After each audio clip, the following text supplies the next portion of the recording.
नाज़रीन, ख़ुदाबाद लॻो फिका शाख जे वाटर कोर्स जी मोरी गुज़िरियल 12 महीननि खां टुटल हुजण करे ज़मीनी राब्तो कटियल आहे, जंहिं करे इलाइक़े वासी सख़्तु परेशानियुनि खे मोड़जण ते मजबूर आहिनि। उन ई हवाले सां रिपोर्ट करे रहियो आहे मुबीन पंवार।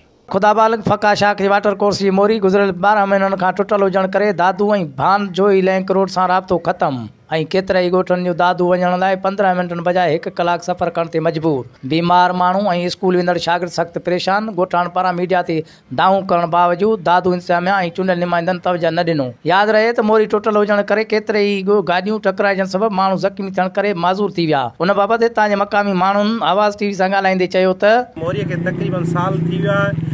जीअं त असां DC साहब वटि ऐं जो सो रोडस वारनि वटि विया आहियूं त भाई रिपेयर करायो।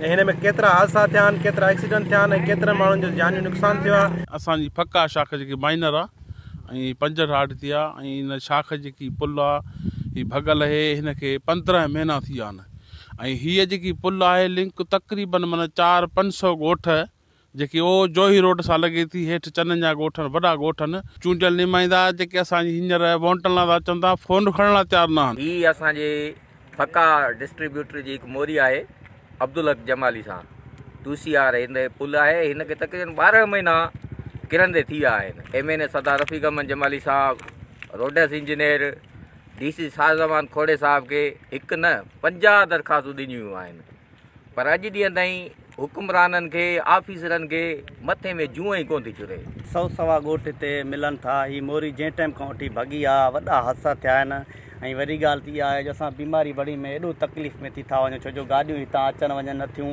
असांखे हेॾां फिरणो थो पए बाईपास ते, असांखे 1.5 घंटे जो 2 घंटनि जो रस्तो थी थो वञे दादू। हितां असां 15 मिंट में पुॼण वारा। असांखे इहा वॾी तकलीफ़ आहे। हादसा काफ़ी हिते थिया आहिनि, काफ़ी ॻोठाणा परेशान। राति जे वॻड़े में त निकिरण बि नथो थिए, कंहिं नंढे खे बि नथा छॾियो, मथां कंहिं मोरी में किरी पए। हिते माना जेको आहे त हिकु न ॿिए ॾींहुं हिते हादसा थींदा रहंदा आहिनि। हिन मोरी ते हादसा पहिरियों बि हिते जेको ॼञ जेको मज़दा आहे उहा बि किरी पई, हिकिड़ो ट्रैक्टर उहा बि हिन में किरी पई आहे। जेको आहे त घणा जेके हादसा हिते घणा हादसा थिया आहिनि। खोड़ माण्हू जेको आहे न एक्सीडेंट थी पिया आहिनि, किन जा त जेको आहे न उज़बा बची पिया आहिनि, के कीअं किन खे हॉस्पिटलाइज़ कयो वियो आहे। हायर अथॉरिटी वारनि खे चऊं था त जेतिरो थी सघे, जेतिरो जल्द थी सघे, हिन महिल फिज़िबल स्टडी जो टाइम कोन्हे को, 12 महीना थी चुका आहिनि, त जल्दी खां जल्दी जेको आहे न मोरी ठाहिराई वञे।